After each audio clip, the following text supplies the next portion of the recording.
Hello friends, आज हम लोग नेक्स्ट पार्ट पी ब्लॉक का लेकर चल रहे हैं। चलिए हम लोग आप लेकर चलते हैं next part, oxides of group 15।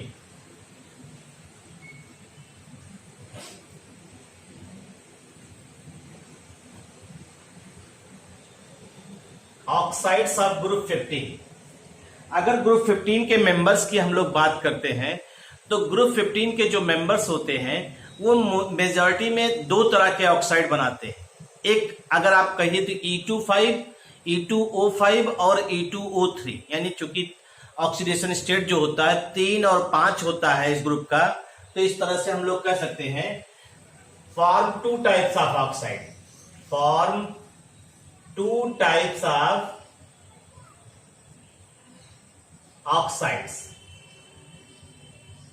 आप सुने होंगे इसको। एक होता है, चाहे तो हम कह दें A2O3, या कहीं कहीं बुक में E2O3 लिखा है, कोई दिक्कत नहीं है, आप बताएंगे उस चीज को क्या है A और क्या है E। और A2O5 आप कहते हैं E2O5। ये ऑक्साइड्स, ये आपके जो है ऑक्साइड्स हैं जिनके बारे में आपको ऑब्जर्व करना है। ठीक, तो जो E2O5 और A2O5 की बात कर रहे हैं, एक चीज तो हम यही बताते हुए चलते हैं, A2O5 या E2O5 जो है A और E है क्या, ये भी जान लीजिए। A/E जो है ये ग्रुप 15 एलिमेंट,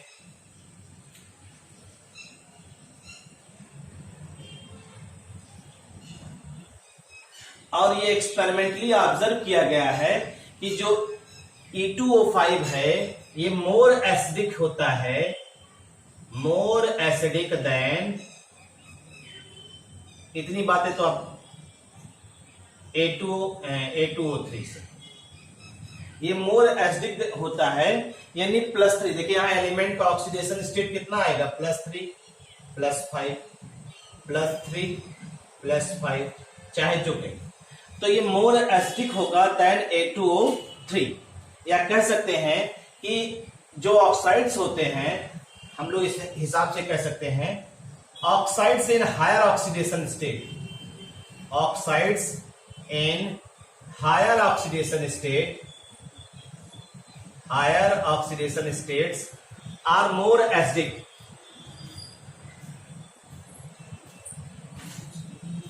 मोर एसिडिक होते हैं। ठीक है भाई, जो ऑक्साइड्स का फॉर्मेशन यहां पे होगा हायर ऑक्सीडेशन स्टेट्स, वो ज्यादा एसिडिक होंगे। अगर आप नॉर्मली ऑब्जर्व करिए तो आप देखेंगे N2O3, P2O3, AS2O3, SB2O3, Bi2O3। ये आपने सुना होगा। ये आपके क्या हो गए, ये आपके +3 वाले हो गए। जो नाइट्रोजन होता है, नाइट्रोजन और भी तरह के oxide, nitrogen forms in number of oxides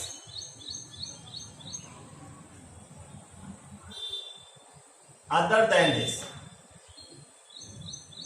then this, यानी जो ट्राई ऑक्साइड है और पेंटा ऑक्साइड है, इसके अलावा भी जो है नाइट्रोजन और भी ऑक्साइड्स का फॉर्मेशन करता है, और भी ऑक्साइड्स का फॉर्मेशन करता है, और जिनका ऑक्सीडेशन स्टेट जो है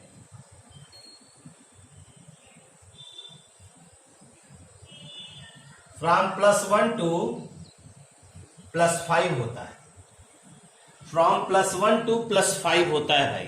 यानी नाइट्रोजन ट्राई ऑक्साइड और पेंटा ऑक्साइड के अलावा कुछ और ऑक्साइड्स बनाता है जिसमें नाइट्रोजन का ऑक्सीडेशन स्टेट क्या होता है, +1 से लेकर के +5 तक होता है। और ऐसा क्यों होता है, जबकि such type of oxide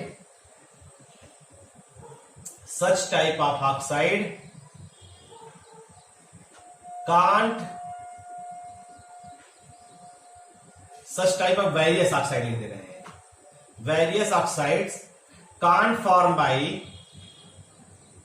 आप जानते हैं इसके बाद फास्फोरस है, आर्सेनिक है, एंटीमनी है और बिस्मथ, ये नहीं बनाते।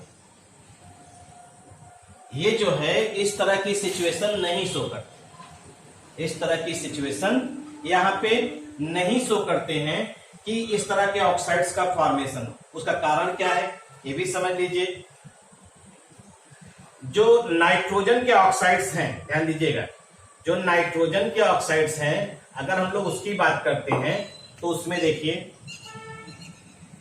नाइट्रोजन और ऑक्सीजन को देखिए, नाइट्रोजन का 2p है, ऑक्सीजन का 2p है, इनके बीच में इफेक्टिव ओवरलैपिंग होती है।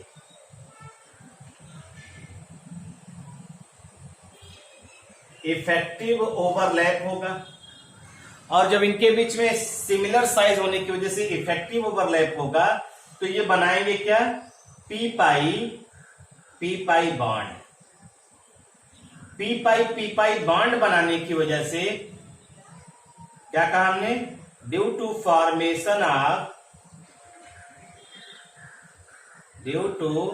Formation of p pi bond, ठीक, due to formation of p pi bond nitrogen form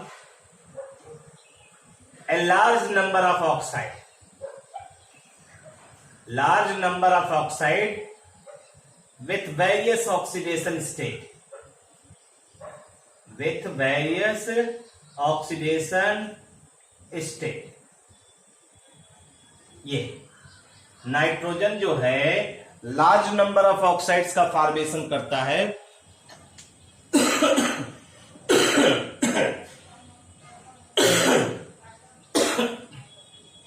large number of oxides का फॉर्मेशन करता है।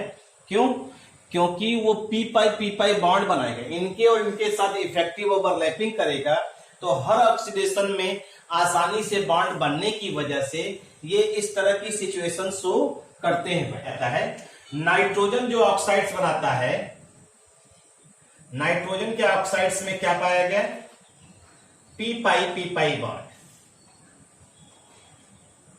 अरे भाई डबल बॉन्ड पाया जाएगा, अगर डबल बॉन्ड पाया जाता है तो ये मान के चलिए नाइट्रोजन में पी पाई बॉन्ड वहां प्रेजेंट है, अगर डबल बॉन्ड प्रेजेंट है वहां पे तो ठीक है भाई। तो नाइट्रोजन के ऑक्साइड्स में पी पाई बॉन्ड पाया जाता है, ठीक। और ऑक्साइड्स के जो है, ऑक्साइड्स में क्या, ऑक्साइड्स स्ट्रक्चर में, ठीक, ऑक्साइड के स्ट्रक्चर में पी पाई बॉन्ड पाया जाता है।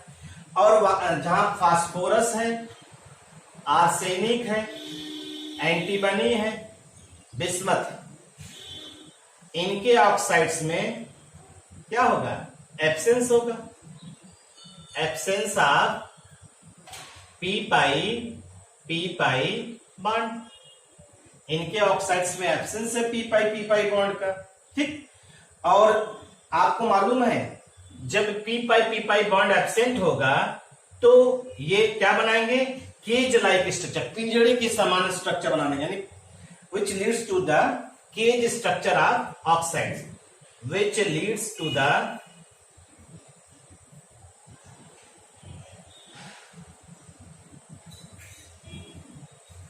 Cage structure of oxides. जैसे केज लाइक जो पिंजड़े के समान स्ट्रक्चर बनाते हैं उनकी अभी हम लोग बात करेंगे, तो ये आएगा आगे दिखाया जाएगा, अभी ऑक्साइड्स ऑफ फास्फोरस अलग अलग पढ़ा जाएगा तो वहां पे ऑब्जर्व करेंगे। तो यहाँ पे absence of p pi bond की वजह से ये केज लाइक स्ट्रक्चर का फॉर्मेशन करते हैं, जिसको हम लोग नॉर्मली ऑब्जर्व करते हैं। और कहा जाता है कि जैसे N2O3, P2O3, AS2O3,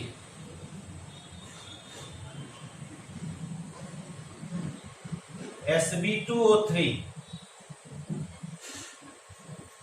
और Bi2O3, अगर आप इसकी बात करें तो इनका एसिडिक करेक्टर डिक्रीज करता है।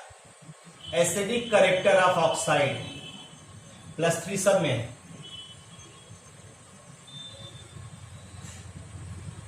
एसिडिक करेक्टर ऑफ ऑक्साइड क्या हो रहा भाई, decreases. Acidic character of oxide decrease कर रहा है। इसका सीधा सीधा आप समझ सकते हैं, भाई ये दोनों क्या होते हैं? Non metal. नॉन मेटल के ऑक्साइड जो होते हैं, नॉन मेटल के ऑक्साइड क्या हैं? होते हैं एसिडिक। ये क्या होता है? मेटल होता है। तो मेटल के ऑक्साइड को हम लोग क्या कहते हैं? बेसिक। और ये दोनों क्या हैं? मेटलोइड हैं। तो मेटलोइड के ऑक्साइड जो होते हैं वो कैसा होते हैं? एम्फोटेरिक। तो सीधे सीधे हम लोग कह सकते हैं कि एसिडिक कैरेक्टर ऑफ ऑक्साइड क्या हो रहा है? डिक्रीज कर रहा है। और उसका कारण क्या है? Metallic character increases. Metallic character increase कर रहा है और इस वजह से एसिडिक कैरेक्टर यहां पे क्या होगा? आपका डिक्रीज करेगा। ये ध्यान। अब जैसे हमने कहा ये एसिड है, हमने कहा N2O3 एसिड है। किसी भी कंपाउंड के एसिडिक और बेसिक कैरेक्टर को समझने के लिए आप उसकी हाइड्रोलिसिस करा दीजिए। आप हाइड्रोलिसिस रिएक्शन अगर करा देंगे, पानी से रिएक्शन करा देंगे, हमें अगर एसिड मिल रहा है तो वो क्या हो जाएगा? एसिडिक ऑक्साइड होगा। बेस मिलेगा, बेसिक ऑक्साइड मिल जाएगा। और अगर एसिड के साथ रिएक्शन करा रहे हैं और साल्ट मिल रहा है तो जो ऑक्साइड है वो बेसिक हो जाएगी। तमाम क्राइटेरिया हैं जिनको हम लोग ऑब्जर्व करते हैं, जिनकी सहायता से हम लोग इसको समझने का प्रयास भी करते हैं। जैसे देखिए, अगर हम लोग यहाँ पे रिएक्शन करा दें किसी भी ऑक्साइड, एसिडिक ऑक्साइड का, जैसे N2O3 प्लस H2O, अगर आप इसकी रिएक्शन कराइए तो रिएक्शन कराएंगे तो लगभग आपको मिल जा रहा है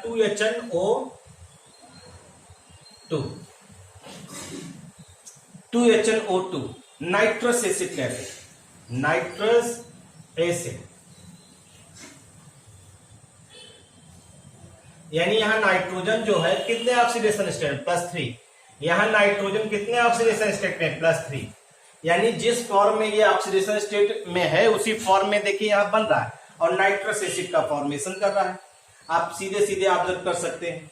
ठीक, तो यहां ऑक्सीडेशन स्टेट देखिए, जो नाइट्रोजन का ऑक्साइड है और जो नाइट्रस एसिड बन रहा है उनमें ऑक्सीडेशन स्टेट में कोई परिवर्तन आपको दिखाई नहीं दे रहा है। जैसे P4O10 है प्लस ये डाइमर है, A2O5 का डाइमर है भाई, A2O5 का डाइमर है। तो यहां ऑक्सीडेशन स्टेट कितना आएगा?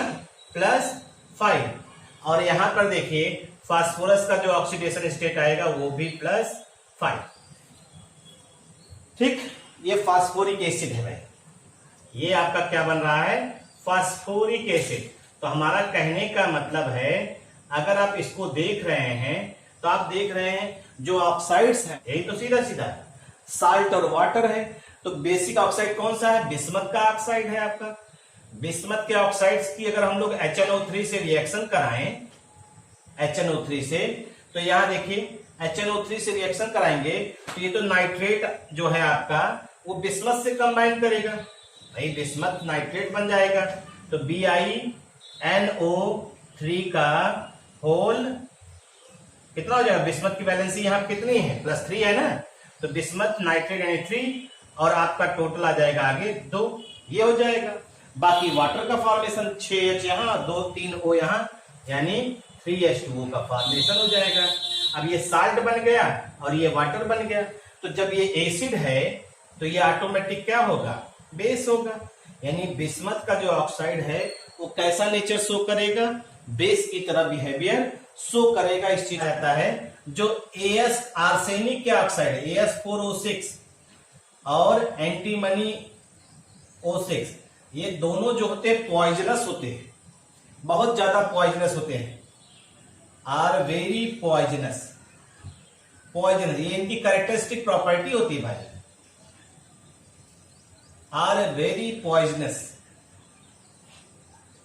ठीक, तो ये आपके कुछ ऑक्साइड्स हैं। अब हमने बताया था ना, ये तमाम चीजें हैं जो ऑक्साइड्स के बारे में आप बता रहे हैं जिनको, तो ये इनको ऐसे वो क्या बनाते हैं? 2 तरह का हैलाइड। जैसे 2 तरह का ऑक्साइड था, ऑक्साइड इलेक्ट्रोनेगेटिव एलिमेंट के साथ, अब हैलाइड्स भी यानी हैलोजन के साथ रिएक्शन, ये भी 2 तरह का हैलाइड्स बनाते हैं, 2 टाइप्स।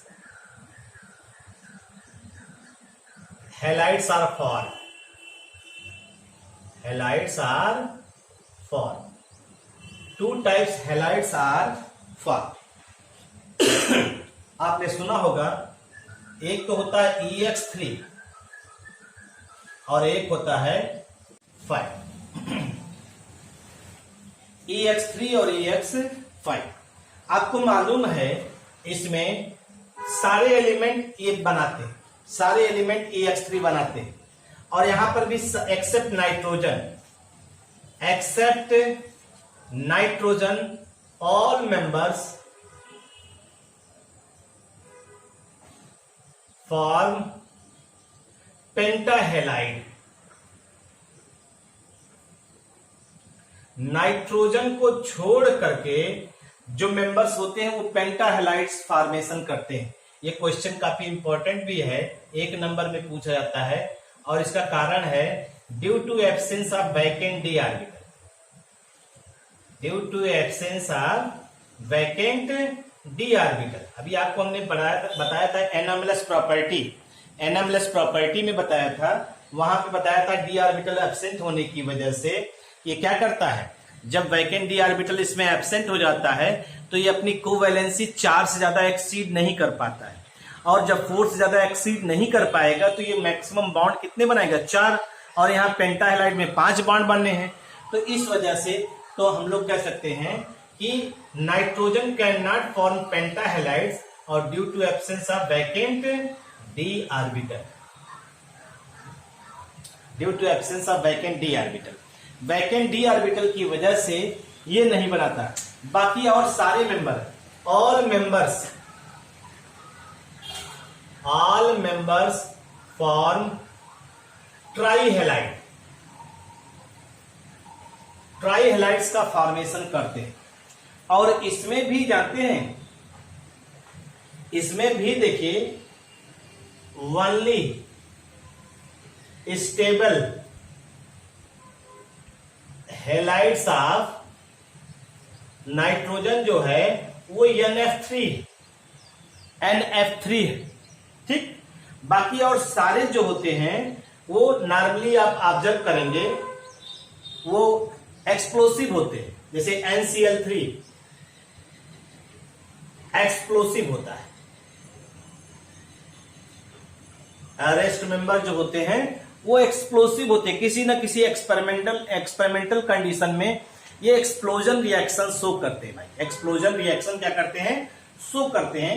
तो ये ध्यान रखिएगा. और इसकी स्टेबिलिटी जो है, स्टेबिलिटी क्यों होती है, स्टेबिलिटी ड्यू टू, देखिएगा नाइट्रोजन के वैलेंस शेल में कौन सा ऑर्बिटल आता है, 2p. फ्लोरीन के वैलेंस शेल में कौन सा आता है, 2p. सिमिलर साइज है ना, सिमिलर साइज है भाई ना. हमने कहा है हमेशा सिमिलर साइज अगर है तो उनके बीच में ओवरलैपिंग इफेक्टिव होती है, ये ध्यान रखिएगा. सिमिलर साइज, इफेक्टिव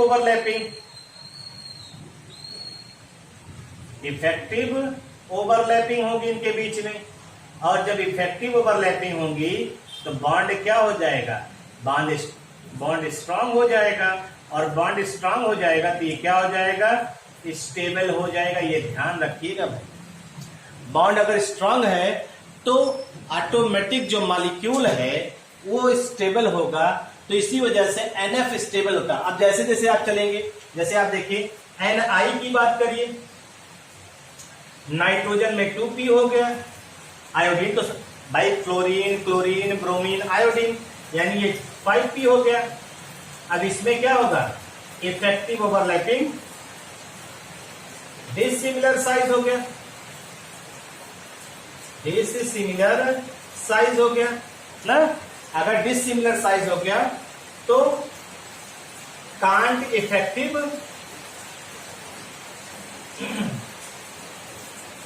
ओवरलैप, और जब ओवरलैप इफेक्टिव नहीं होगा तो ऑटोमेटिक हम लोग कह सकते हैं ये क्या होंगे, अनस्टेबल होंगे. और जब अनस्टेबल होंगे तो मौका पड़ने पर ये क्या करते हैं, एक्सप्लोजन. मौका पड़ने पर ये एक्सप्लोजन रिएक्शन शो करते हैं. भाई ये ध्यान रखिएगा. तो ये एक्सप्लोजन, इसीलिए हमने कहा कि ट्राई हेलाइड्स में जो स्टेबल हेलाइड्स है वो कौन सा आपका है, NH3। बाकी सारे जो है किसी न किसी एक्सपेरिमेंटल कंडीशन में एक्सप्लोजन रिएक्शन। हमने आपसे क्या कहा, किसी न किसी एक्सपेरिमेंटल कंडीशन की बात कर रहे हैं, तो ये एक्सपेरिमेंटल कंडीशन में क्या शो कर रहे हैं, एक्सप्लोजन रिएक्शन। वो डिपेंड करता है कौन सी सिचुएशन आपने लिया। ठीक, तो ये तो पेंटा हेलाइड ट्राई हेलाइड के बारे में हुआ। आप जानते हैं जितने भी पेंटा हेलाइड्स होते हैं, all penta halides are more covalent than tri halide होता है। जितने भी पेंटा हेलाइड्स होते हैं वो कोवैलेंट कैरेक्टर ज्यादा शो करते हैं in comparison to tri halide. Why? ये क्वेश्चन आपके यहां एनसीईआरटी का इंटेक्स क्वेश्चन है। अगर आप इसको देखेंगे तो इसका एक्सप्लेनेशन जो है वो फजान्स रूल के आधार पे, फजान्स रूल के आधार पे है आंसर। अगर आप इसको ध्यान देंगे EX3 और EX5, तो यहां एलिमेंट का ऑक्सीडेशन स्टेट +3 और यहां एलिमेंट का ऑक्सीडेशन स्टेट +5। अब आपको इसको ट्राई योरसेल्फ, अपने आप से आप ट्राई करिएगा, आपको आइडिया हो जाएगा। ठीक है भाई, इसको ट्राई करिएगा, आप खुद समझ लेंगे। अगर आपको थोड़ा सा प्रीवियस जानकारी है, क्योंकि आप 12th लेवल पे पहुंच चुके हैं, तो आपको कंपटीशन के पॉइंट ऑफ व्यू से भी बहुत सी चीजें सोचना रहता है, तो चीजों को साथ लेकर चलेंगे तो आप इस चीज को एक्सप्लेन कर सकते हैं। तो हमने आंसर भी बता दिया किसके आधार पे एक्सप्लेन करेंगे, और साथ ही साथ हमने ये भी बता दिया क्या कॉन्सेप्ट लेना है। बाकी आपका काम है कि आप बताएंगे क्या चीज है। और हमने क्वेश्चन भी लिख दिया, penta halides are more covalent than tri halides. ये इसको डिस्कवर्ड किया था, discovered by Daniel Rutherford in 1772। 1772 discovered by Daniel Rutherford in 1772। ये ध्यान रखिएगा नाइट्रोजन के बारे में। ठीक है, अगर हम लोग इसकी बात करें, आपको तो ये मालूम ही है नाइट्रोजन ग्रुप 15 का पहला मेंबर है। ठीक, और इसके बैलेंस सेल में आपको मालूम है इसका एटॉमिक नंबर 7 होता है। इसके बैलेंस सेल में क्या आता है, 2s2 और 2p3। नाइट्रोजन जो है 3 बॉन्ड बनाता है, ये भी मालूम है आपको। नाइट्रोजन ट्रिपल बॉन्ड बनाता है, और नाइट्रोजन के पास एक लोन पेयर ऑफ इलेक्ट्रॉन भी पाया जाता है। ठीक, और ट्रिपल बॉन्ड के रूप में एग्जिस्ट कर रहा है N ट्रिपल बॉन्ड N, इसीलिए कैसे एग्जिस्ट करता है, डाई नाइट्रोजन के लिए। 2 नाइट्रोजन है, इसलिए इसे हम लोग क्या कह रहे हैं, डाई नाइट्रोजन भी कह रहे हैं। ये ध्यान रखिएगा इस चीज को। ठीक, अगर हम लोग इसी की बात करें नाइट्रोजन की, तो नाइट्रोजन की प्रिपरेशन की अगर हम लोग बात करें, ध्यान दीजिएगा, प्रिपरेशन। अब चूंकि हम लोगों को जो है method of preparation, property, uses, इन्हीं सब के बारे में पढ़ना है, तो इसको इंटरेस्ट क्रिएट करने के लिए कुछ ना कुछ बीच में हम ऐसी चीजें लेकर बताएंगे क्यों, जिससे आपको थोड़ा इंटरेस्ट क्रिएट भी हो। भाई प्रिपरेशन की बात करते हैं तो सबसे पहले हम लोग देखते हैं लैब मेथड। लैब में नाइट्रोजन को आप कैसे प्रिपेयर करते हैं, इसको ऑब्जर्व करते हैं। और लैब में हम लोग हमेशा जानते हैं उनकी क्वांटिटी बहुत स्मॉल होती है, हम उसको समझने का प्रयास करते हैं कि नाइट्रोजन बनता कैसे है, फिर लार्ज स्केल पे उसके प्रोडक्शन की भविष्य में योजना बनाते हैं। ठीक है भाई, तो ये कोशिश करते हैं लैब में कैसे प्रिपेयर किया जाता है। आपको मालूम है कि अगर आप एक्वस सोल्यूशन ले लें, देखिए प्रिपेयर्ड बाय, आपने क्या किया, एक्वस सोल्यूशन ले लिया, एक्वस सोल्यूशन। आप अगर आप एक्वस सोल्यूशन ले रहे हैं अमोनियम क्लोराइड का, अमोनियम क्लोराइड का, और साथ ही साथ जो है सोडियम नाइट्राइड का, सोडियम नाइट्राइट का दोनों का एक्वस सोल्यूशन ले रहे हैं। दोनों का एक्वस सोल्यूशन अगर आप ले रहे हैं तो अगर आप इसको इमेजिन करिए, ये जो है नॉर्मल रिएक्शन दिखाई दे रहा है, ये इनसे जुड़ जाए, ठीक, ये इनसे जुड़ जाए और 4 H है और 2 O है, H2O निकल जाए, बाकी N जुड़ जाए। सीधा सीधा यही तो रिएक्शन दिखाई दे रहा है ना, इसमें बहुत कुछ करना नहीं है आपको। NaCl बन गया और हमने आपसे कहा 2N2। नाइट्रोजन हमेशा फेवर किसको करेगा? N2, क्योंकि N2 फॉर्म में ज्यादा स्टेबल होता है वो। और उसके बाद +2 H2O। अगर आप इसी रिएक्शन को तोड़ के देखिए तो यहां पे क्या होगा, देखिए NH3 भी है, H+ भी है, Cl- भी है, और यहाँ पे Na+ भी है, NO2- भी है, ये ठीक Na2। तो ये तो फिक्स हो गया कि ये और ये आपस में रिएक्शन कर ले रहे हैं, ये और ये आपस में रिएक्शन कर ले रहे हैं, और ये दोनों आपस में मिल करके क्या बना दे रहे हैं? HNO2। देखिए HNO2 बना दिए, ठीक। HNO2 जो है इसका डिकम्पोजिशन भी होता है, HONO, इसका डिकम्पोजिशन भी होता है। और आप जानते हैं ये OH और ये H मिलकर के H2O बना देंगे, ये OH और ये H मिलकर के H2O बना देंगे, और यहाँ पे NO का भी फॉर्मेशन होता है, ये ध्यान रखिएगा। यानी आप देखिए इसमें लिखा है कि साइड प्रोडक्ट के रूप में NO भी मिलता है और थोड़ा बहुत HNO3 भी यहाँ पे आपको मिलता है। तो सीधे सीधे हमारा कहने का मतलब है स्मॉल अमाउंट में NO and HNO3 are also formed। इस रिएक्शन में इतना अमाउंट में जो है आपको NO भी मिलता है और HNO3 जो मिलते हैं यहाँ पे भाई, ठीक है।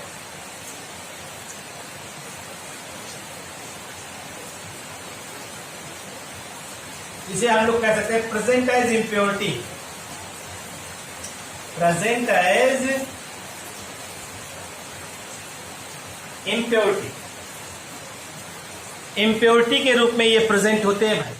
ध्यान रखिएगा कि ammonia can also be prepared from thermal decomposition of ammonium dichromate. आप जानते हैं अमोनियम डाइक्रोमेट है, अगर इसका थर्मल डिकम्पोजिशन करिए, अमोनियम डाइक्रोमेट, ठीक, आप जानते हैं K2Cr2O7 ऑक्सीडाइजिंग एजेंट होता है, नॉर्मली इसको ऑब्जर्व करते हैं।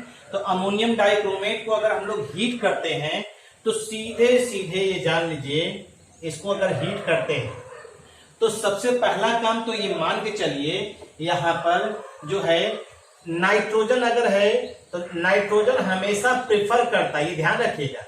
नाइट्रोजन हमेशा क्या प्रेफर करेगा?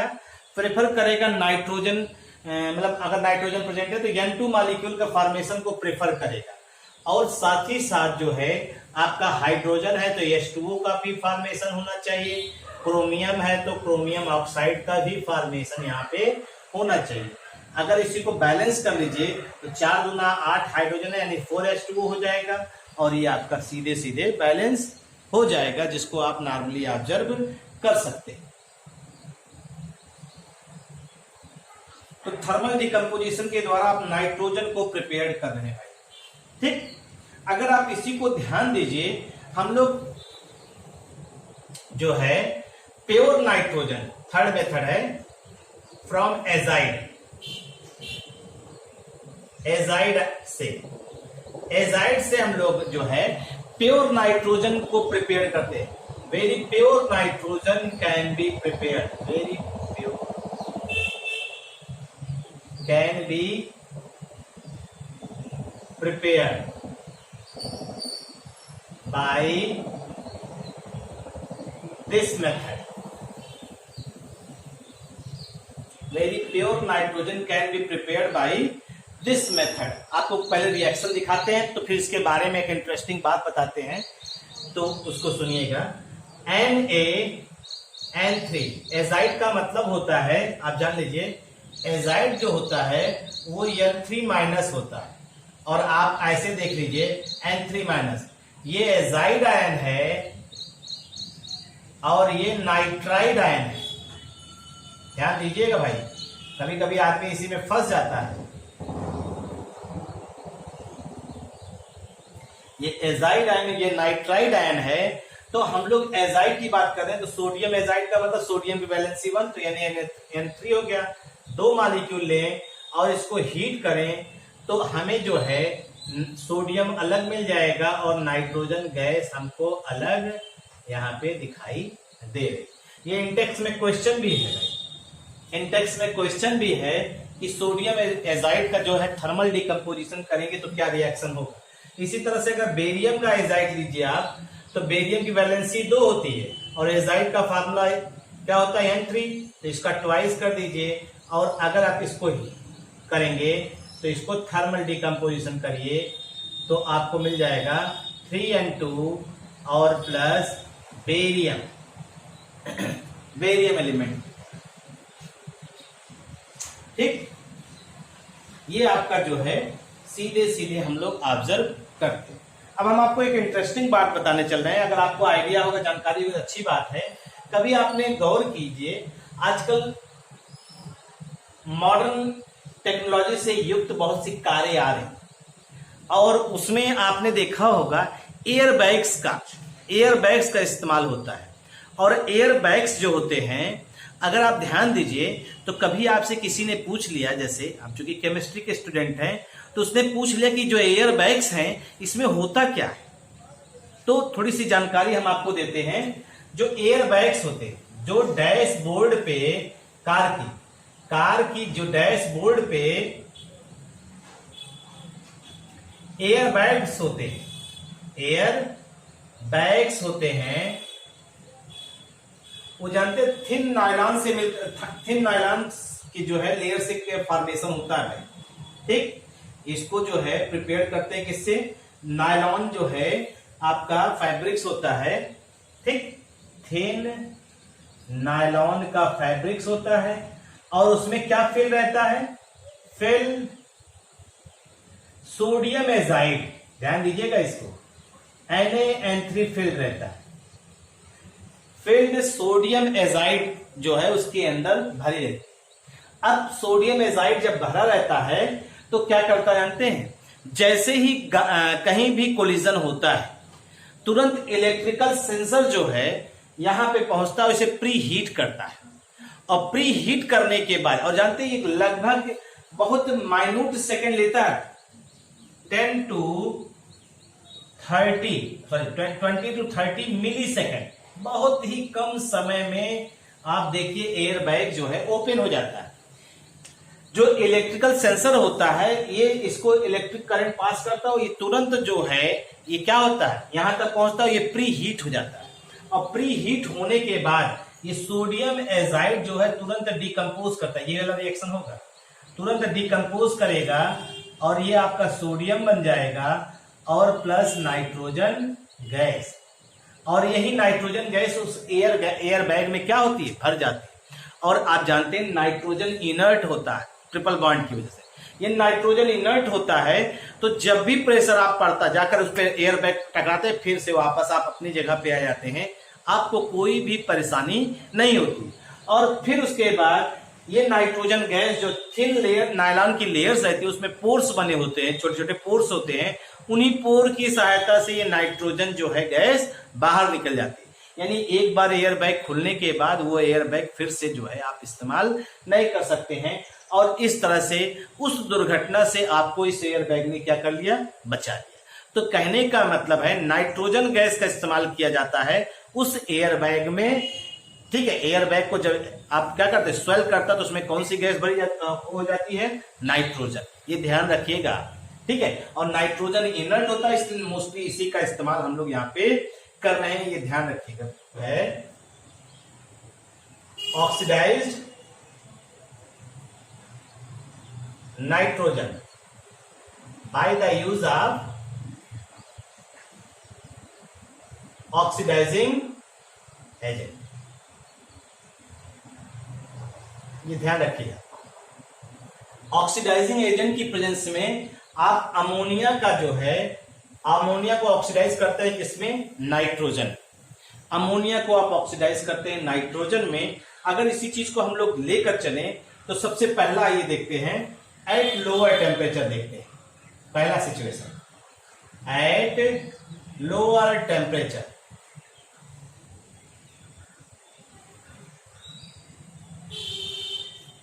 एट लोअर टेम्परेचर, आप जानते हैं अमोनिया को अगर लोअर टेम्परेचर पे रिएक्शन दिखाइए तो आपने सुना होगा अमोनिया की अगर ऑक्सीडेशन कर रहे हैं तो हम लोग किससे रिएक्शन करा रहे हैं। देखिए यहाँ पे लोअर टेम्परेचर पे क्लोरीन से रिएक्शन करा, NH3 और plus Cl, NH3 plus Cl2, और ये आप जानते हैं सीधा सीधा आपका रिएक्शन करेगा NH4Cl और प्लस नाइट्रोजन गैस। इसका मतलब है आपको अगर ये ले लिया जाए तो ये सीधा सीधा आपका कन्वर्जन हो जाएगा। ठीक, ये क्लोरीन जो है वो ऑक्सीडाइजिंग एजेंट की तरह यहाँ पे बिहेवियर शो करता है। ठीक, तो यहाँ पे अभी देखिए आपने एक्सेस ऑफ अमोनिया लिया है, एक्सेस ऑफ अमोनिया यूज किया। ठीक, अगर हम if excess of Cl2 are used तब क्या होगा। Access of Cl2 are used तो यहां पे रिएक्शन क्या होने की संभावना है ये आपको समझना है। अगर हम क्लोरीन को एक्सेस अमाउंट में ले लेंगे तो ये तो रिएक्शन नहीं होगा, ये तो कंडीशन है, ये रिएक्शन यहां नहीं हो सकता अगर एक्सेस ऑफ क्लोरीन हम यूज कर रहे हैं। तो एक्सेस ऑफ क्लोरीन यूज करने पर अगर ये रिएक्शन नहीं होगा तो क्या होगा। ठीक है, देखिए अब ध्यान दीजिएगा, पहले रिएक्शन कंप्लीट कर देते तो बताते हैं। अगर एक्सेस ऑफ क्लोरीन हम लोग यूज करते हैं तो यानी अमोनिया और प्लस 3Cl2, अब देखिए ये कम हो गया, ये एक्सेस हो गया। अगर ये एक्सेस हो गया तो यहाँ H और Cl है, ये 3HCl बन गया और साथ ही नाइट्रोजन और क्लोरीन NCl3। आपको मालूम है ये एक्सप्लोसिव होता है, ये हमने चर्चा किया, आपको एक्सप्लोसिव होता है। एक्सप्लोजन कैसे होता है देखिए, एक एक्सपेरिमेंट के द्वारा आपको दिखाने का प्रयास करते हैं। जैसे सपोज करिए ये हमारे पास एक कंटेनर है या एक राउंड बॉटम फ्लास्क है, ठीक, और इसमें हमने क्या भर लिया है, आपने क्लोरीन ले लिया है, एक्सेस अमाउंट में क्लोरीन ले लिया है और इसमें अमोनिया इंटर कर रहे हैं। ठीक, और ये क्या है, डार्क रूम है, ये डार्क रूम है। ठीक है भाई, ये आपका डार्क रूम है। अब इस डार्क रूम में को अब इसको डार्क रूम को हमको क्या करना है, इसको रिमूव करना है। जैसे ही आप डार्क रूम को रिमूव करेंगे वैसे ही आपका सनलाइट इस पे पड़ेगा, सनलाइट इस पे स्ट्राइक करेगा और जैसे ही सनलाइट स्ट्राइक करेगा ये क्या शो करेगा, शोज एक्सप्लोजन, ये तुरंत दग जाएगा भाई। ये इतनी बातें होती हैं। ब्लीचिंग पाउडर सुनाओ, CaOCl2, CaOCl2 या OCl2 का इस तरह से OCl2, ये ब्लीचिंग पाउडर है। कैल्शियम ऑक्सीक्लोराइड, ब्लीचिंग पाउडर,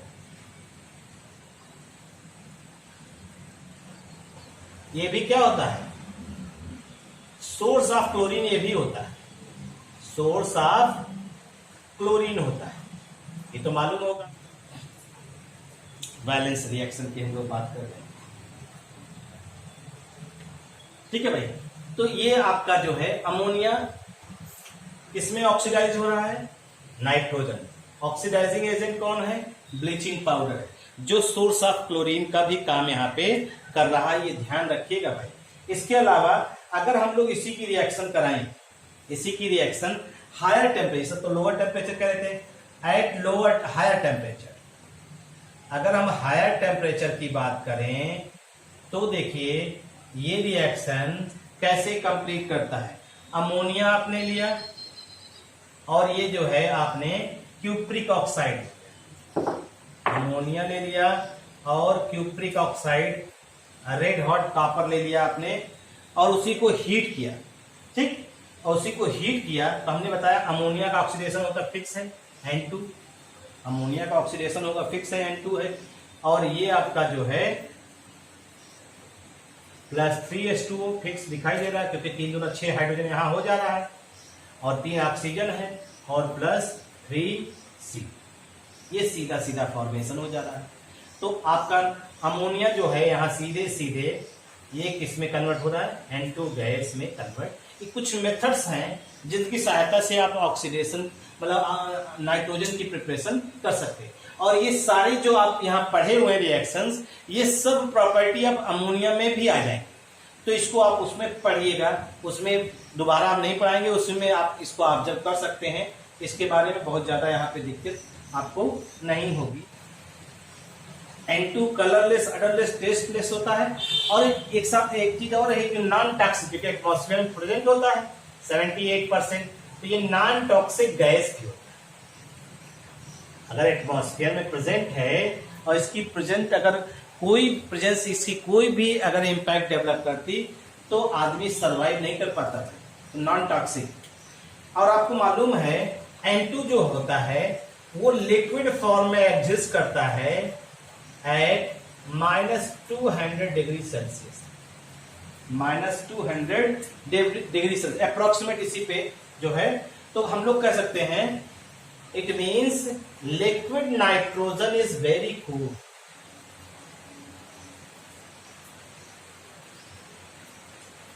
और आप जानते हैं इसीलिए इसका इस्तेमाल भी, that's why it is used, ये यूज भी होता है in preparation of ice cream. Ice cream बनाने में भी सब खूब इस्तेमाल होता है क्योंकि बहुत कूल होता है और इस वजह से नॉर्मली इसका इस्तेमाल हम लोग यहाँ पे करते हैं। और इतना कूल होता है कि directly can not touch, directly can not आप टच, इतना ज्यादा कूल होता है भाई। नाइट्रोजन बहुत कूल होता है, इसकी वजह से आप इसको डायरेक्टली टच नहीं कर सकते हैं। इसकी सॉल्युबिलिटी भी जो होती है बहुत लो होती है, very low solubility in water. भाई नॉन आयनिक है ही है तो वाटर में इसकी सॉल्युबिलिटी बहुत कम होगी, very low solubility in water.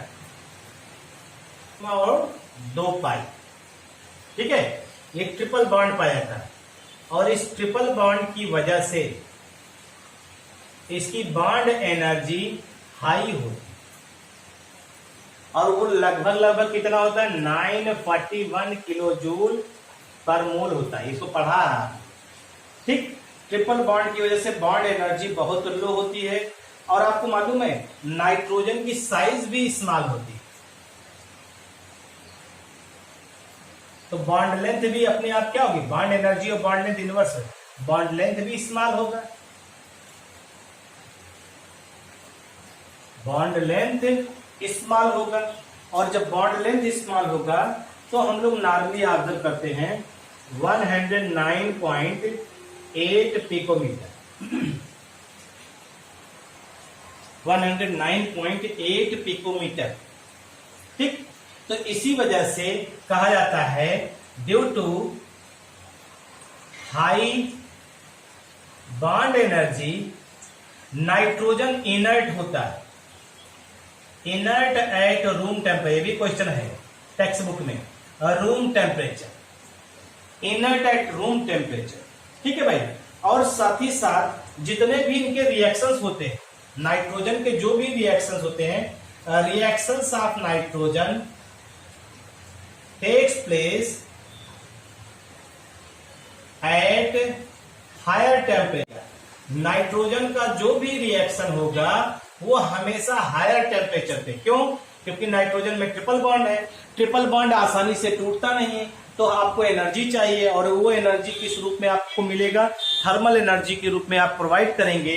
तो जब आप हीट करेंगे तो बॉन्ड टूटेगा, तब रिएक्शन में वो पार्टिसिपेट करेगा। इसी वजह से हम लोग कहते हैं नाइट्रोजन रूम टेम्परेचर पे रिएक्शन नहीं शो करता, एबव द रूम टेम्परेचर जाकर के ही ये रिएक्शन शो करेगा। ये ध्यान रखिएगा, रिएक्शन करता है एक्टिव मेटल के साथ, तो ये नाइट्राइड का फॉर्मेशन करता है। नाइट्राइड का मतलब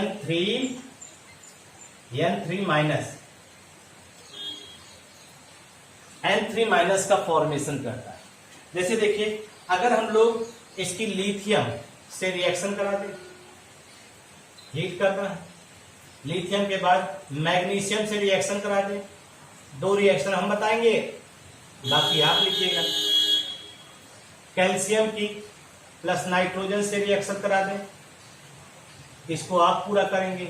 एल्युमिनियम की नाइट्रोजन से रिएक्शन करा दें, इसको आप पूरा करिएगा, ठीक है। तो हम देखिए यहां फार्मूला बताने का प्रयास करें। लिथियम की वैलेंसी 1, नाइट्रोजन की वैलेंसी 3, क्रॉस मल्टीप्लाई होगा तो जो फार्मूला आएगा Li3n, तो इसका फार्मूला जो आएगा Li3n। नाइट्रोजन बैलेंस करना है तो लिथियम कितना हो गया 6, सीधा सीधा हो गया, लिथियम नाइट्राइड हो गया। मैग्नीशियम की वैलेंसी कितनी होती है, और नाइट्रोजन देखिए, मैग्नीशियम की वैलेंसी 2, नाइट्रोजन की वैलेंसी 3, क्रॉस मल्टीप्लाई करिए तो ये हो गया Mg3N2, तो ये हो जाएगा Mg3N2। अगर इसको देखिए तो ये आ जाएगा, ठीक। ऐसे ही इसको आप पूरा करेंगे। ट्राई योरसेल्फ,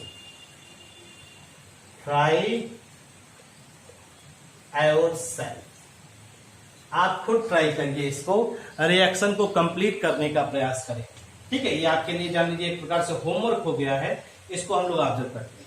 आपको मालूम है जितने भी अल्कली मेटल्स होते हैं, लिथियम को छोड़ करके अगर वो एयर से रिएक्शन करे, एयर में नाइट्रोजन भी पाया जाता है, एयर से रिएक्शन करे तो लिथियम नाइट्राइड भी बनाता है और ऑक्साइड भी बनाता है। बाकी सारे एलिमेंट जो है अगर वो रिएक्शन करेंगे अल्कली मेटल्स, वो सिर्फ क्या बनाएंगे, ऑक्साइड का फॉर्मेशन करते हैं। तो देखिए, all alkali metals except lithium react with air to form oxide बनाते हैं, ठीक है भाई। लेकिन lithium form oxide as well as nitride. ये लिथियम के एनोमलस प्रॉपर्टी होती है, ठीक है। अपने ग्रुप का पहला मेंबर है तो लिथियम जो है एनोमलस बिहेवियर शो करता है।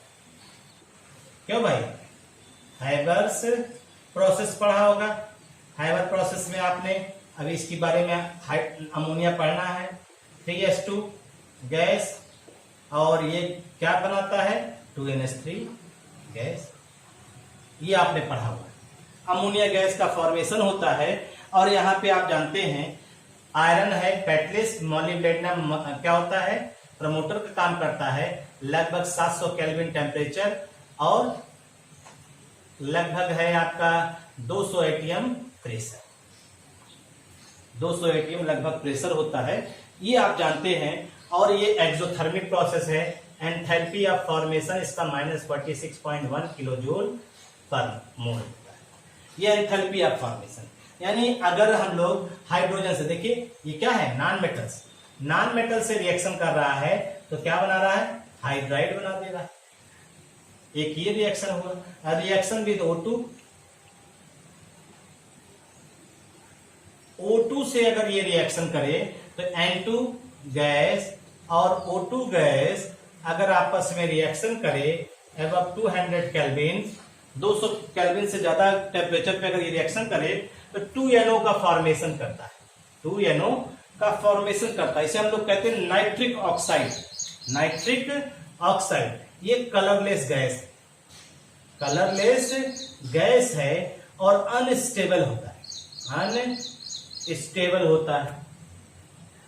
ठीक, अनस्टेबल होता है। तो ये अनस्टेबिलिटी की वजह से क्या होता है, ड्यू टू अनस्टेबिलिटी ये क्या करता जानते हैं, रिएक्ट विथ अवेलेबल जो ऑक्सीजन और है टू फॉर्म NO2 बना लेता है। यानी जो आपका 2NO है, अगर उसकी रिएक्शन आप O2 वहां अवेलेबल है तो ये बन जाएगा 2NO2 गैस बना देगा। ये ध्यान रखिएगा, ठीक है। और यहाँ पे जो एनर्जी है इस रिएक्शन के लिए, ये देखिए दोनों अंतर भी देख लीजिएगा, 135 किलो जूल पर मोल है। इतनी एनर्जी आप दिखा रहे हैं यहाँ पे 135 किलो जूल पर मोल है। और यहाँ पे गौर करने की बात क्या है, ये जो एनर्जी है ये आपका एंडोथर्मिक प्रोसेस है और ये कौन सा है, एक्सोथर्मिक है। और इसे हम लोग एंथैल्पी ऑफ फॉर्मेशन कह रहे हैं, एंथैल्पी ऑफ फॉर्मेशन है। और ये क्या है, एंथैल्पी ऑफ रिएक्शन है। ये थर्मोडायनेमिक्स में आपने पढ़ा होगा, इसके बारे में बताया भी गया है। एक मोल कंपाउंड के फॉर्मेशन में जो एनर्जी रिलीज होती है उसे एंथैल्पी ऑफ फॉर्मेशन कहते हैं, from its constituent elements in their most stable form. Ammonia की बात करने चल रहे हैं, ठीक। अमोनिया की अगर आप चर्चा करते हैं तो अमोनिया के बारे में सबसे पहली चीज हम कुछ प्रॉपर्टी से डील करते हैं। प्रिपरेशन में कुछ चीजें पढ़नी है जिसको बाद में डील किया जाएगा। तो अमोनिया की बात करते हैं। अगर आप इसकी सॉल्युबिलिटी देखिए, सॉल्युबिलिटी, अमोनिया जो होता है सॉल्युबल इन वाटर होता है, सॉल्युबल इन वाटर होता है। और इसका जो एक्वस सोल्यूशन होता है वो कैसा होता है, बेसिक होता है। एक्वस सोल्यूशन कैसा होता है, बेसिक। अब बेसिक होने का कारण क्या है, due to formation of OH minus ion. OH minus ion के फॉर्मेशन की वजह से ये कैसा होता है, बेसिक इन नेचर होता है। अब देखिए, अगर अमोनिया गैस लीजिए, लैब में बहुत पाया जाता है। अमोनिया गैस लीजिए, इसकी वाटर से रिएक्शन कराइए तो अगर ये बन जाएगा NH4 प्लस और प्लस OH माइनस, ये देखिए। और कोई भी कंपाउंड अगर OH माइनस आयन का फॉर्मेशन करता है तो वो कैसा नेचर शो करता है, बेसिक इन नेचर होता है। ये ध्यान रखिएगा, ठीक है। और ये बेस होने की वजह से, due to its basic nature, अपने बेसिक नेचर की वजह से, ठीक है, ये बेसिक नेचर शो कर रहा है। क्यों, क्योंकि यहाँ पे OH माइनस आयन का फॉर्मेशन हो रहा है। बेसिक नेचर होने की वजह से ये सॉल्ट बनाता है। It forms salt with weak acid लीजिए और चाहे स्ट्रॉन्ग एसिड लीजिए, ये साल्ट का फॉर्मेशन करेगा, चाहे आप वीक एसिड को यूज करते हैं चाहे स्ट्रॉन्ग एसिड का इस्तेमाल करते हैं, ठीक है। जैसे देखिए, it forms, for example, it forms ammonium salt, क्योंकि अमोनिया है ना, ammonium salt, it forms ammonium salt with acids. जब एसिड से रिएक्शन कराएंगे तो ये बनाएगा। जैसे देखिए, जिंक सल्फेट है, जिंक सल्फेट है आपका, और अगर इसकी जो है एक्वस सोल्यूशन आप ले रहे हैं और इसकी रिएक्शन किससे करा रहे हैं, अमोनियम हाइड्रोक्साइड से,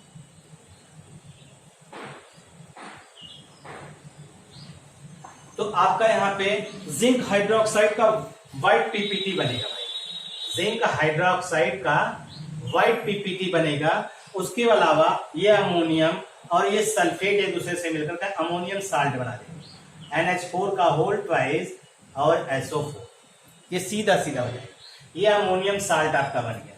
और ये जिंक का ऑक्साइड का जो है प्रेसिपिटेट बनेगा, व्हाइट पीपीटी बनता है। व्हाइट पीपीटी का फॉर्मेशन यहाँ पे होता है, जिसको आप नॉर्मली ऑब्जर्व करते हैं, ठीक। तो हमारा कहने का मतलब है कि अमोनिया के साथ ये सिचुएशन होती है। आपको मालूम है अमोनिया जो होता है NH3 गुड कॉम्प्लेक्सिंग एजेंट होता है। ये भी इंपॉर्टेंट प्रॉपर्टी है भाई, गुड कॉम्प्लेक्सिंग एजेंट होता है। Complexing agent, ammonia good complexing agent होने का कारण क्या है? आपको मालूम है अमोनिया में नाइट्रोजन के पास लोन पेयर ऑफ इलेक्ट्रॉन, और इस लोन पेयर की वजह से ये लोन पेयर डोनर का काम करता है। लोन पेयर डोनर है, इसलिए लुईस बेस हो गया। एक तो क्वेश्चन ये भी है, why ammonia is a Lewis base, तो आप बताएंगे ये लोन पेयर डोनर की तरह एक्ट करता है, इसलिए लुईस बेस कहते हैं इसे। और आप जानते हैं ये अपने इलेक्ट्रॉन पेयर को डोनेट करता है, यानी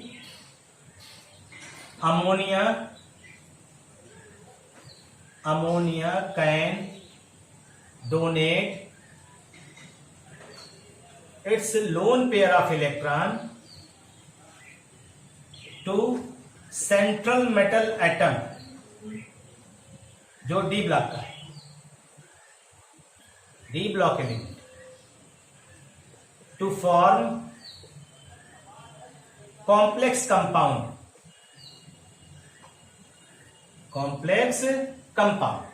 ये जानते हैं डी ब्लॉक के एलिमेंट को लोन पेयर डोनेट करके क्या बनाता है? कॉम्प्लेक्स कंपाउंड का फॉर्मेशन होता है। और वो क्या करता है? Which is application of detection of metal ion, which is application of detection of, मतलब जो डिटेक्ट करना हो मेटल आयन को तो आप पता कर सकते हैं। Which is application of detection of metal ion. जैसे देखिए अगर हम लोग इसी को ऑब्जर्व करें तो देख सकते हैं, हम बता दें। जैसे देखिए ये भी टेक्स्ट बुक में दिया गया है, कॉपर 2+ आयन एक्वस, इसका मतलब जानते हैं क्या? Copper sulphate. कॉपर सल्फेट जो होता है एक्वस सॉल्यूशन है, ब्लू इन कलर होता है, ठीक। और जब इसकी अमोनिया से रिएक्शन कराते हैं हम लोग, अमोनिया से, अमोनिया कैसा बिहेवियर शो कर रहा है यहाँ पे? Act as ligand. अब लिगेंड क्या होता है भी समझ लीजिए। लिगेंड्स वो स्पेसीज होता है, species have a tendency to donate its lone pair of electron. ऐसे स्पेसीज को हम लोग क्या कहते हैं? इसे क्या कहेंगे हम लोग? लिगेंड्स कहेंगे। जो ऐसा स्पेसीज जिनके पास एक लोन पेयर ऑफ इलेक्ट्रॉन है, उसे डोनेट करने की वो टेंडेंसी शो करते हैं, उसी को हम लोग क्या कहते हैं? लिगेंड्स कहते हैं। अगर आप इसको ऑब्जर्व करिए, और ये हम लोग लैब में प्रिपरेशन भी कराते हैं बच्चों को, लैब में प्रिपरेशन भी कराते हैं, टेट्राएमीन कॉपर आयन बनता है। तो यहाँ पे आप जानते हैं जैसे ही रिएक्शन होगा, ये रिएक्शन कुछ इस तरह से कंपाउंड का फॉर्मेशन करेगा और ये कॉम्प्लेक्स आयन का फॉर्मेशन हो जाएगा, और ये वायलेट कलर दिखाई देने लगता है। ये वायलेट कलर दिखाई देने लगता है। अगर आप ये वायलेट कलर है, इसका मतलब आप समझ लीजिए यहाँ पे जो कॉपर आयन है वो अगर आप देखेंगे तो हम लोग सीधे सीधे ये ऑब्जर्व कर सकते हैं, इनका जो रिप्रेजेंटेशन होगा, देखिए एक loan pair of electron donate कर रहे हैं सेंट्रल मेटल एटम को, और कोऑर्डिनेट बॉन्ड के थ्रू ये अटैच हो गए। ये आपका जो है कॉम्प्लेक्स कंपाउंड का फॉर्मेशन सीधे सीधे यहाँ पे हो रहा है, जिसको आप ऑब्जर्व यहाँ पे करें। अगर हम लोग इसी को देखें और इसकी सहायता से, टेक्स्ट बुक में है भी भाई, ठीक। अगर हम इसी को ध्यान दें, हमारे पास जैसे मान लीजिए AgCl, Ag+ आयन है, AgCl या Ag+ आयन है, ये व्हाइट PPT होता है, एक्वस व्हाइट PPT होता है। जैसे ही इसमें हम लोग अमोनिया का सॉल्यूशन, अमोनिया डालेंगे एक्वस सॉल्यूशन, आपको मालूम है ये अमोनिया Ag के साथ कंबाइन करके इस तरह से कॉम्प्लेक्स बना देगा। देखिए यहां पर भी कॉम्प्लेक्स बन जा रहा है, चाहे कॉम्प्लेक्स +2+1 दिखाइए, और चाहे जो है आप इसे AgNH3 का होल ट्वाइस पूरे पे प्लस। अगर आप मान लीजिए यहाँ AgCl दिया होता है तो Cl बाहर आ जाता है, यहाँ कॉपर सल्फेट दिया ना, सल्फेट आयन बाहर आ जाएगा, कोई दिक्कत उससे नहीं, बाहर वाले आयन से कोई मतलब नहीं है, हमें जो इंटरनल आयन है उन्हीं पे डिपेंड करता है, उन्हीं से मतलब है यहाँ पे। तो ये आपका जो है कॉम्प्लेक्स बन जाएगा और ये कॉम्प्लेक्स जो है कलरलेस सोल्यूशन हो जाएगा, कलरलेस सोल्यूशन आपको दिखाई देगा। तो कहने का मतलब है अमोनिया से अगर कॉपर आयन की अमोनिया से अगर Ag+ आयन का रिएक्शन करते हैं तो आप देखते हैं कि ये कॉम्प्लेक्स कंपाउंड का फॉर्मेशन यहाँ पे कर रहा है, जिसको आप नॉर्मली ऑब्जर्व कर रहे हैं, इसको बता रहे हैं भाई। ठीक है भाई। अब आइए कुछ method of preparation, methods of preparation. अगर इसके मेथड्स ऑफ प्रिपरेशन की हम लोग बात करते हैं तो यहाँ पे सीधे सीधे हम लोग बना सकते हैं। लैब में कैसे बनाते हैं इसका आइए देखते हैं। लैब मेथड,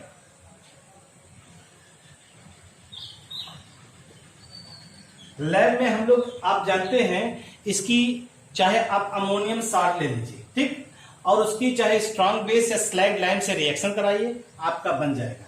ठीक, अमोनियम साल्ट लीजिए और विथ बेस, बेस में आप चाहे NaOH ले लीजिए और चाहे CaOH का होल ट्वाइल ले लीजिए, चाहे जो भी, आपका ये अमोनिया का फॉर्मेशन अमोनिया बन जाएगा। ये सीधा सीधा एक रिएक्शन है, अमोनियम साल्ट हो गया ये, और इसकी रिएक्शन हम लोग NaOH से कराते हैं। देखिए बेस है, स्ट्रॉन्ग बेस है, तो पहले तो ये आपस में रिएक्शन करके सोडियम सल्फेट बना देंगे, सोडियम सल्फेट हो ही गया। ठीक, यहां से 2 अमोनिया निकल रहा है 2NH3, और आपका बचा यहाँ पे क्या, यहाँ पे NH3 2H निकल गया और 2OH यानी 2H2O बन गया। ये रिएक्शन 2H2O का फॉर्मेशन हो। ठीक, अब अगर आप इसको रिएक्शन, अब इस रिएक्शन को आप पूरा करेंगे, ठीक है भाई, NH4Cl और प्लस NaOH, ये रिएक्शन आप पूरा करेंगे, ये रिएक्शन आप पूरा करेंगे।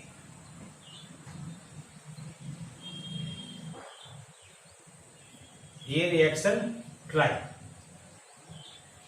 आप इसको ट्राई करिए भाई। ठीक है, बैठे बैठे आप बोर भी हो रहे। यूरिया की अगर हम लोग बात करें तो आपको मालूम है यूरिया जो है ये प्रेजेंट होता है स्मॉल क्वांटिटी में एयर और कहां पे, सॉइल में।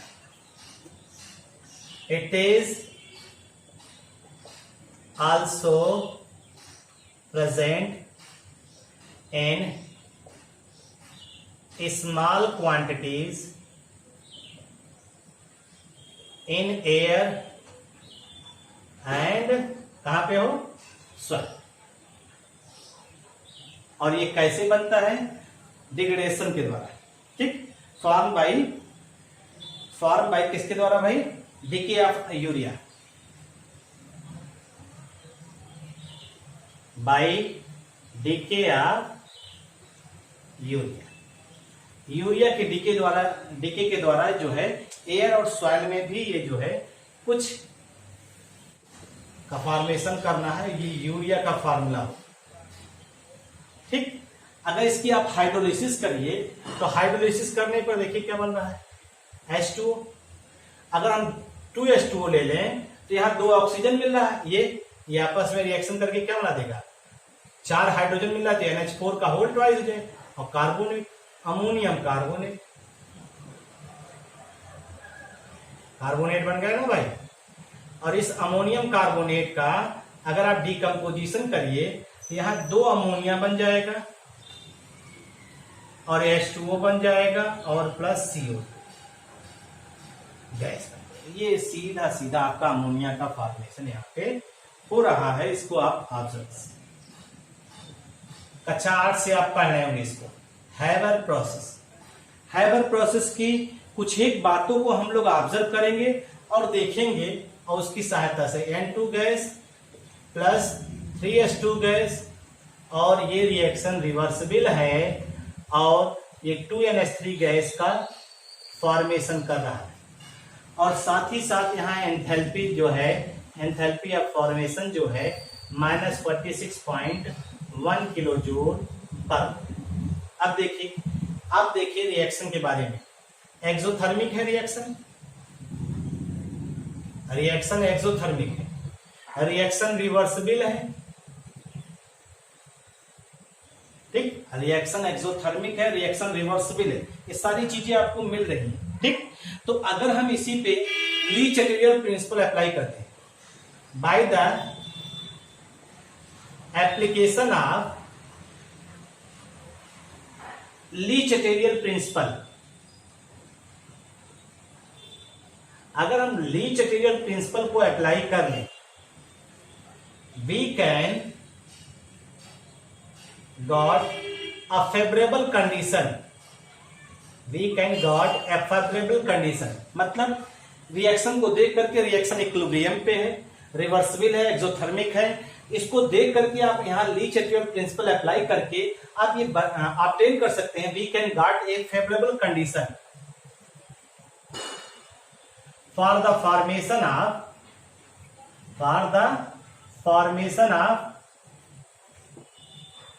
maximum yield of ammonia,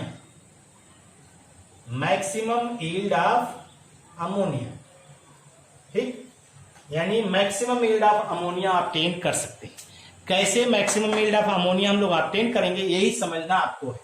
जैसे रिएक्शन है तो एक कंडीशन तो आपकी यही हो सकती है, रिएक्शन क्या है, एक्सोथर्मिक, और एक्सोथर्मिक रिएक्शन के लिए फेवर्स लो टेम्परेचर, फेवर्स हमेशा लो टेम्परेचर। ये किसके हिसाब से, according to Le Chatelier principle. 11th में पढ़ा है इसको भाई, इसलिए हम बार बार आपसे कह रहे हैं, कुछ प्रिंसिपल है, कुछ चीजें हैं जिनको आपको हमेशा ध्यान रखना है कि यहाँ पे ये कंडीशन होगी। तो हम लोग कहते हैं कि जो रिएक्शन के लिए फॉर रिएक्शन ऑप्टिमम टेम्परेचर क्या होना चाहिए, 700 केल्विन।